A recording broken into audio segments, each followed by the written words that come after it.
My dear students, welcome to तरह से class. और आज आपके लिए लेकर आए क्लास 9th की इकोनॉमिक्स की बुक का चैप्टर नंबर 3, जिसका नाम है पॉवर्टी एज ए चैलेंज।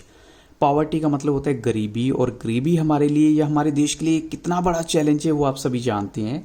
और ये पार्ट 1 है, पार्ट 2 भी आपको इसी वीडियो के साथ बहुत जल्द दे दूंगा बच्चों में। और इस वीडियो में डिस्कस करूंगा सिर्फ MCQs। तो देखते हैं फर्स्ट क्वेश्चन यहाँ पर आपके लिए क्या है। ऑप्शन जो हैं वो भी आपको मिलेंगे सभी के सभी, तो आप ध्यान से उन सभी ऑप्शंस को देखना। तो फर्स्ट क्वेश्चन है आपके लिए, in India approximately how many people live in poverty. India की अगर बात करें तो कितने लोग ऐसे हैं जो गरीबी में रहते हैं। ऑप्शन आपके सामने है 20 करोड़, 12 करोड़, 30 करोड़ या फिर 27 करोड़। और ये स्टेटमेंट जो है हम मानेंगे 2011-12 की काउंटिंग के अकॉर्डिंग। तो क्या आंसर होना चाहिए करेक्ट यहाँ पर? तो बच्चों यहाँ करेक्ट आंसर है 27 करोड़, यानी ऑप्शन डी इसका करेक्ट आंसर, जो ऐसे लोग हैं जो गरीबी में रहते हैं। अब चलते हैं क्वेश्चन नंबर 2 के लिए। What causes social exclusion in society, यानी सोशल एक्सक्लूजन जो है किस वजह से होता है सोसाइटी में, क्या रीज़न होता है उसके पीछे। तो ऑप्शन आपके सामने है इनकम की वजह से, क्या किसी को एक कास्ट से बाहर निकाल दिया जाता है, या सोशल एक्सक्लूजन होता है, या एजुकेशन की वजह से, या फैमिली की वजह से, या फिर कास्ट सिस्टम की वजह से ऐसा हो जाता है। तो बच्चों यहाँ पर करेक्ट आंसर है ऑप्शन डी, कास्ट सिस्टम की वजह से सोशल एक्सक्लूजन होता है सोसाइटी में। अब चलते हैं क्वेश्चन नंबर 3 के लिए। अगर हम रूरल एरियाज की बात करें, रूरल एरियाज होते हैं बच्चों जो गांव के एरिया, ग्रामीण एरियाज की बात करें, तो एवरेज कैलोरीज जो पर पर्सन पर डे चाहिए वो कितनी होती है। तो ये बात आपको बच्चों पता होनी चाहिए कि गांव के लोग जो है वो ज़्यादा हार्डवर्क करते हैं एज़ कम्पेयर टू जो अर्बन पीपल हैं, तो इसलिए उनको कैलोरीज ज़्यादा चाहिए। But what should be the exact number, वो आपको देखना है। ऑप्शन ए है 2400 कैलोरीज, 1400 कैलोरीज, 3000 कैलोरीज या फिर 3500 कैलोरीज। तो बच्चों यहाँ करेक्ट आंसर है ऑप्शन ए, 2400 कैलोरीज उन्हें चाहिए। इसका मतलब जो है जो अर्बन एरियाज है उनको थोड़ी कम चाहिए होगी। तो देखते हैं आगे नेक्स्ट क्वेश्चन आपके लिए क्या है। तो क्वेश्चन 4 है, चूज द करेक्ट स्टेटमेंट। आपको इनमें से सही स्टेटमेंट बतानी है। ऑप्शन आपके सामने है every 5th person in India lives in poverty, यानी इंडिया में हर 5वां इंसान जो है वो गरीबी में रहता है, या तीसरा इंसान जो है वो गरीबी में रहता है, या फिर दूसरा इंसान जो है गरीबी में रहता है, या फिर हम कहें 4th पर्सन जो है वो गरीबी में रहता है। तो बच्चों यहाँ पर करेक्ट आंसर है ऑप्शन डी, यानी every 4th person in India lives in poverty. अब चलते हैं क्वेश्चन नंबर 5 के लिए। पॉवर्टी जो है गरीबी, अगर केरला की बात करें, केरला में किस वजह से कम हुई है। ऑप्शन आपके सामने है लार्ज इंडस्ट्रीज की वजह से, यानी जो बड़ी बड़ी इंडस्ट्रीज हैं, या अवेलेबिलिटी ऑफ नेचुरल रिसोर्सेज की वजह से, या फिर हम कहीं डेवलपमेंट ऑफ ह्यूमन रिसोर्सेज की बात करें उसकी वजह से भी फ़र्क पड़ा है, या फिर कहीं ऑल ऑफ दीज, यानी सारे के सारे ऑप्शन ही करेक्ट होने चाहिए। तो बच्चों यहाँ पर करेक्ट आंसर है ऑप्शन डी, यानी all of these are correct, जो है सभी के सभी स्टेटमेंट करेक्ट हैं। अब चलते हैं क्वेश्चन नंबर 6 के लिए।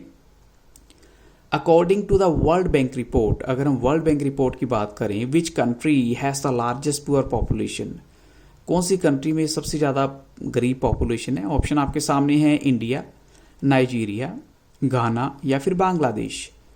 तो बच्चों यहाँ पर करेक्ट आंसर है ऑप्शन बी, नाइजीरिया जो है वहाँ पर सबसे ज़्यादा गरीब पॉपुलेशन है। अब चलते हैं क्वेश्चन नंबर 7 के लिए। परसेंटेज ऑफ पॉवर्टी इन सब सहारन अफ्रीका इन 2008 वॉज, यानी गरीबी की अगर परसेंटेज की बात करें सब सहारन अफ्रीका में 2008 में, तो क्या थी पॉवर्टी की जो लाइन कह सकते हैं या परसेंटेज है। ऑप्शन आपके सामने है 50, 47, 41 या फिर 32। तो बच्चों यहाँ पर करेक्ट आंसर क्या होना चाहिए।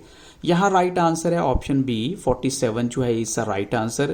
क्वेश्चन नंबर 8 देखिए, what is the international poverty line, यानी 2011-12 के अकॉर्डिंग अगर देखें तो इंटरनेशनल पॉवर्टी लाइन किसे माना गया है।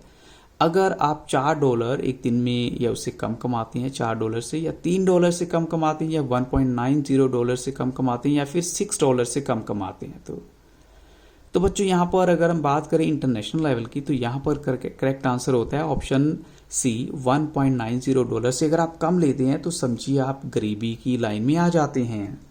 अब चलते हैं क्वेश्चन नंबर 9 के लिए।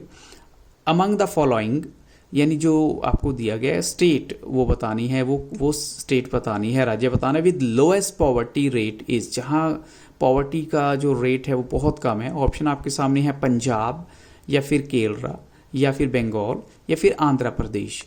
तो बच्चों यहाँ पर करेक्ट आंसर है केरला में जो है पॉवर्टी बिल्कुल ऑलमोस्ट ना के बराबर है। अब चलते हैं क्वेश्चन नंबर 10 के लिए। Choose the correct statement about cause of poverty in India, यानी इंडिया में गरीबी का क्या रीजन है सबसे ज़्यादा। ऑप्शन आपके सामने हैं लो लेवल इकोनॉमिक डेवलपमेंट, या फिर फेलियर ऑफ पॉपुलेशन कंट्रोल, या फिर कहीं अनइक्वल डिस्ट्रीब्यूशन ऑफ लैंड, या फिर कहीं कि सभी के सभी ऑप्शन ही जो है करेक्ट लगते हैं।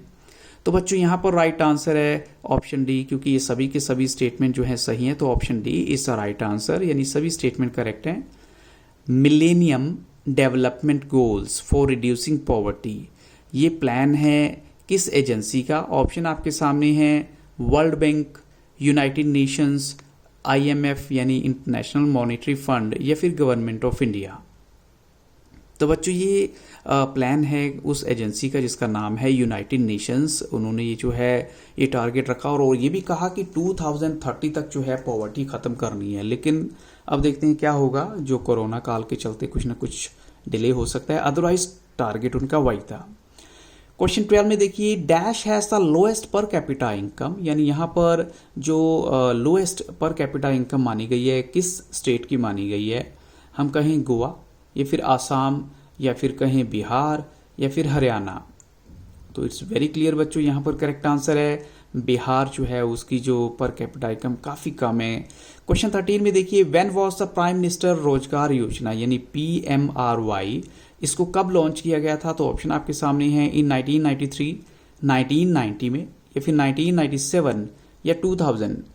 तो बच्चों यहाँ पर करेक्ट आंसर है इन 1993, option A is the right answer. अब चलते हैं क्वेश्चन नंबर 14 के लिए।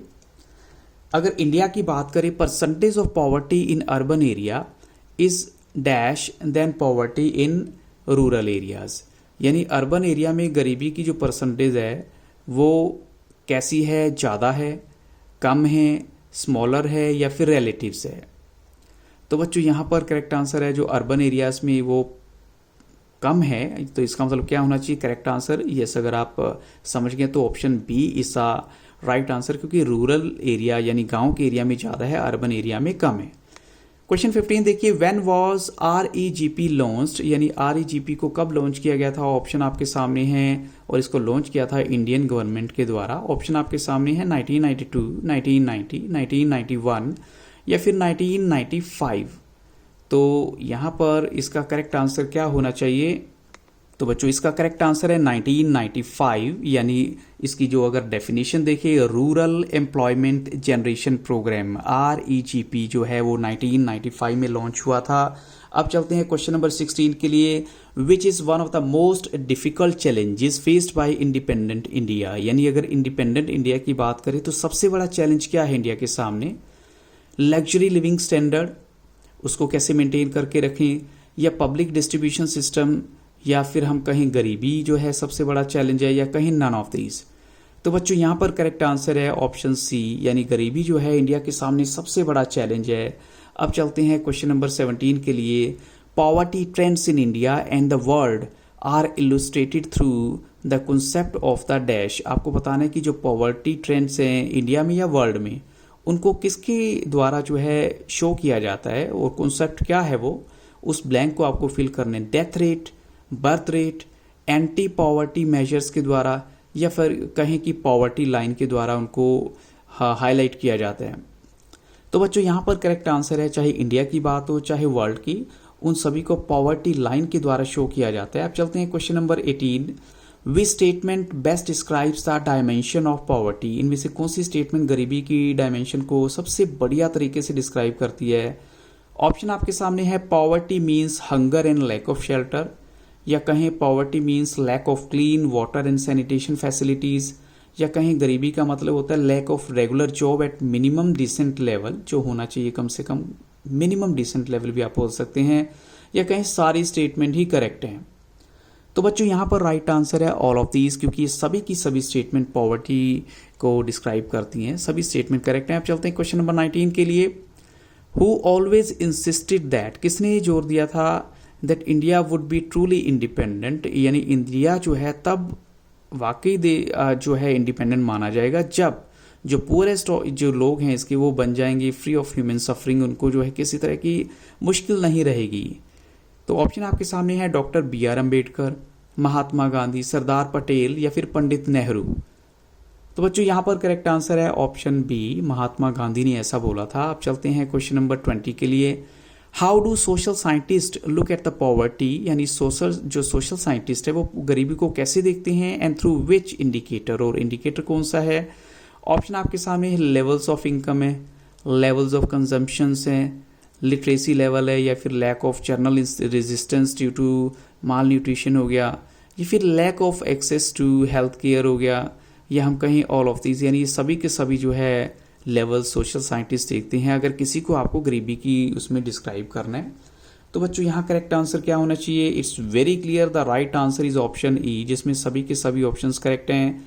क्वेश्चन 21 में आपको बताना है ये स्टेटमेंट ट्रू है या फॉल्स है, कि जो वल्नरेबिलिटी होती है, यानी वल्नरेबिलिटी में क्या होता है, जो डेंजर जोन में ऑलमोस्ट दिखते हैं, वल्नरेबल कहा जा सकता है उनको, describes the greater probability of being more adversely affected than other people when bad time comes for everybody, whether a flood or an earthquake or simply a fall in the availability of jobs। तो किसी भी तरह की होती है, क्या ये statement सही है, बिल्कुल सही है, या गलत है ये स्टेटमेंट। तो बच्चों यहाँ पर करेक्ट आंसर है कि ये स्टेटमेंट बिल्कुल सही है, यानी जो लोग वल्नरेबल होते हैं, यानी उनकी जॉब जा सकती है, कुछ भी हो सकता है, कोई भी ऐसी उस कैटेगरी पे खड़े होना जो है, तो इसका मतलब स्टेटमेंट सही है, वो आम लोगों की उससे बिल्कुल हटके होती है। तो बच्चों इसी हम कहेंगे कि इन्हीं क्वेश्चंस के साथ इस वीडियो को यहाँ स्टॉप करूँगा। I hope so these questions will help you lot. और अगर अभी तक आपने मेरी चैनल की प्लेलिस्ट को विजिट नहीं किया तो वो भी कीजिए, ताकि आप क्लास इंग्लिश का डाटा भी जो है देख पाएँ। जो आपकी क्लास 9th है उसका इंग्लिश का कंप्लीट डाटा अवेलेबल है। So thank you really very much for watching Taran sir classes and have very nice day.